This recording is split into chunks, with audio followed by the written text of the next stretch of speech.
Ward with the City of Tampa Police Department, coming to you live from One Buck Place with the 162nd pick of the 2017 NFL Draft. The Tampa Bay Buccaneers pick Jeremy McNichols, running back, Boise State. Woo! Go Bucks! Go Bucks! Yeah.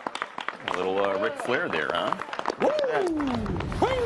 It's my top-rated running back. Boise State Broncos, straight out of the LBC, Hey, 5'6". Do they crank out running backs or what? They do. They get some guys out there. Jeremy McNichols is one of those guys. Love this guy. Fell a little bit because of the shoulder injury that he has. But I'll tell you what now, I thought he was maybe the premier running back along with Christian McCaffrey when it came to reading defenses, not just the initial traffic, because he can elude initial traffic, but also on the second level. He anticipates flows of the linebackers and is setting up his second level cuts before he even gets there. He's an early cut guy with tremendous balance through contact. I really like Jeremy McNichols. I think he's got a chance to become one of the best running backs. He and Joe Williams, to me, are two of the more talented runners who have fallen into this area. And I think at 5'9" and 214 pounds, he also has the size to handle the NFL contact. So to me, this is a real bargain for Tampa. I really like this at a position. They know anything about Boise State running backs in Tampa? They have 5'9" guys that are 220 pounds, muscly, huh? They might. Right? They might. And they need one, by the way. They need another another know one. anything about Boise State running backs at all? Maybe. I mean, it's just it's hilarious. And so you have an affinity for it. The thing with Jeremy McNichols, he is a guy that can catch the ball out of the backfield. He has proven that he can run. Has some issues with ball security. Played the ball on the ground a little bit. We want to see if he's tough enough to be able to withstand some of those things. But he has some talent. They can work around that. And when you have an uncertain commodity in Doug Martin, you're looking for guys that can kind of come from out of the back and maybe supplant him. Jeremy McNichols certainly will have an opportunity to do that. He has to have a strong training camp in preseason to get more time. But this is the new NFL. Marlon Mack in the fourth round.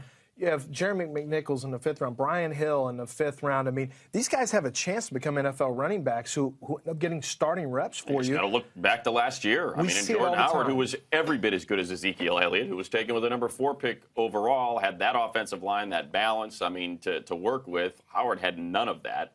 When you think about Matt Barkley was his quarterback for a while, I mean, and he still put up, I think nearly 5 yards per carry and 1,300 yards. Yes. You know, fantastic from the fifth production. round. So people believe that you can find running backs in those later rounds. So they are devalued on draft day, but they're still not diminished in terms of their importance when it comes to the team. And because there are so many backs in this draft, we knew that there would be a run on running backs in those later rounds, those mid to late rounds. And I believe people are seeing the value in that. Jeremy McNichols, Brian Hill, some of the other running backs that have come off the board. You notice the flow of the draft. We had wide receivers quickly off the board, quarterbacks quickly off the board. Then all of a sudden we saw the cornerbacks flying off. Then that run of safeties, like back-to-back-to-back safeties. And now we're starting to get running backs jumping off the board. There's an ebb and a flow of each draft, and it depends on how the class is shaped. And our colleague Cynthia Freeland had an interesting tweet earlier today. Her friends from Kellogg, there at Northwestern, where she did her graduate work, ran a study on all the running backs selected in rounds 4 through 7 and said, statistically speaking, if you look, there is very little difference between round 4 and round 7 and the percentages of success